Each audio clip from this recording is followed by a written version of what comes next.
Good morning, everyone.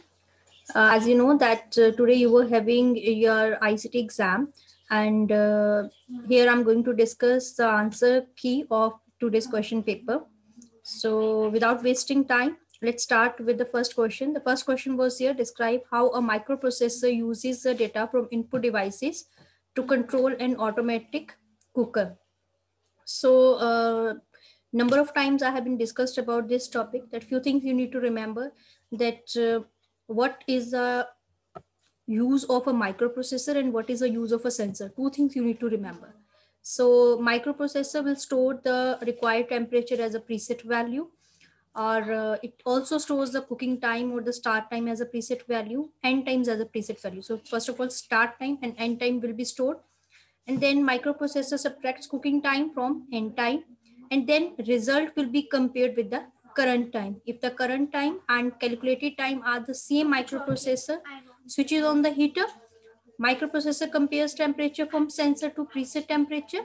If temperature is lower than preset value, microprocessor sends a signal to actuator to turn heater on. If higher than the preset value, microprocessor sends a signal to actuator to turn heater off. As I told you number of times, in this question you can simply you can write it in this simple language also, that first of all microprocessor will store the temperature, then it will compare it with the preset value. If the temperature is higher, then the heater will be off, or the whatever the main equipment will be used over there for the cooker, pressure cooker, and in that case it will switch off the heater if temperature is more, and it will switch on the heater if temperature is low, and if temperature is equal to the preset value, then it will do nothing.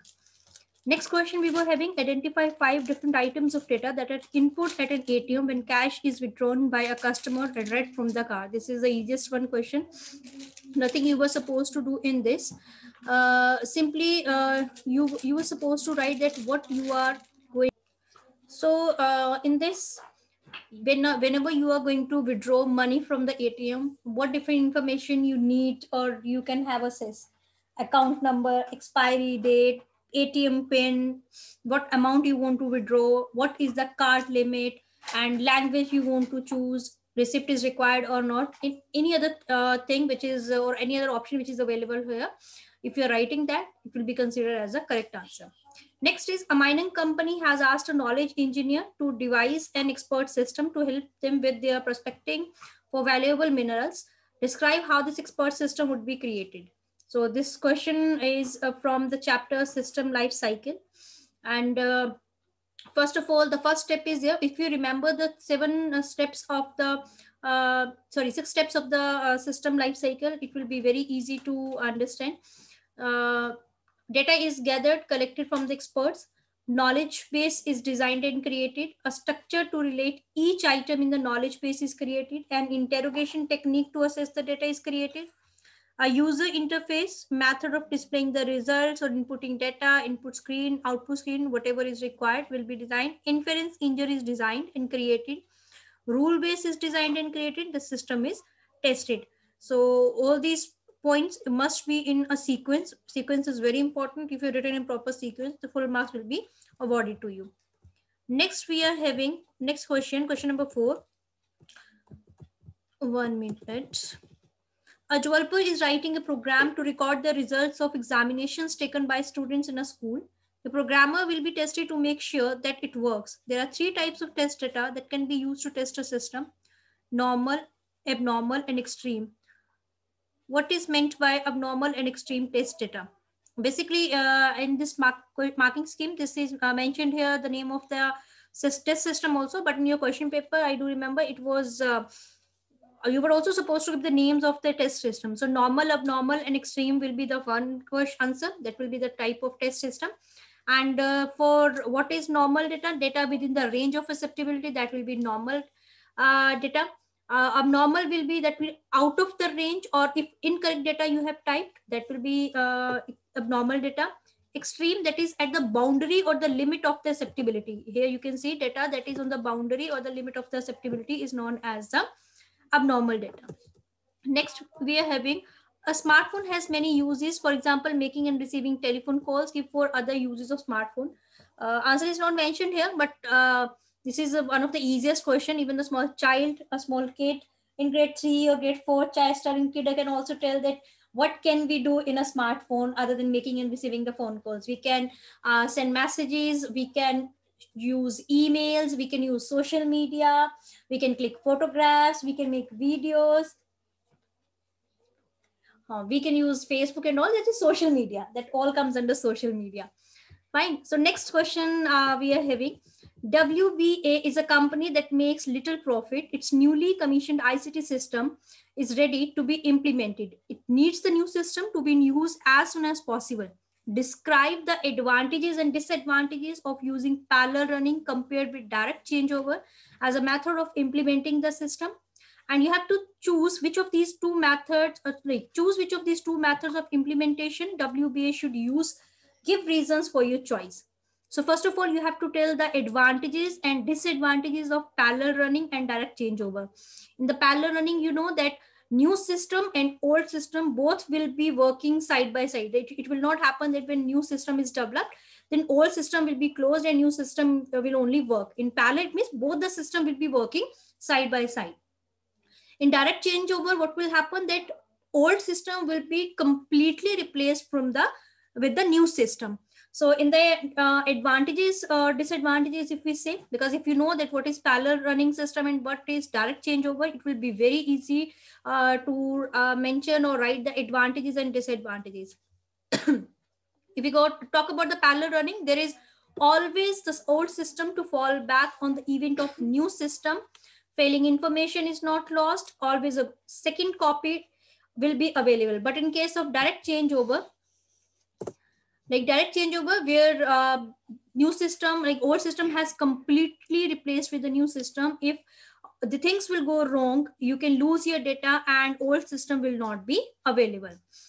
But in case of direct changeover, benefits are immediately available. You do not need to store data in both the different system, which will be expensive in the form of cost also and in the form of time also.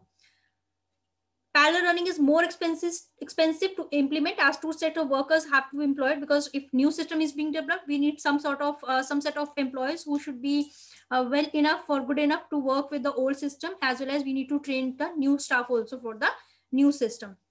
Direct changeover, less likelihood of errors as system will have fully tested.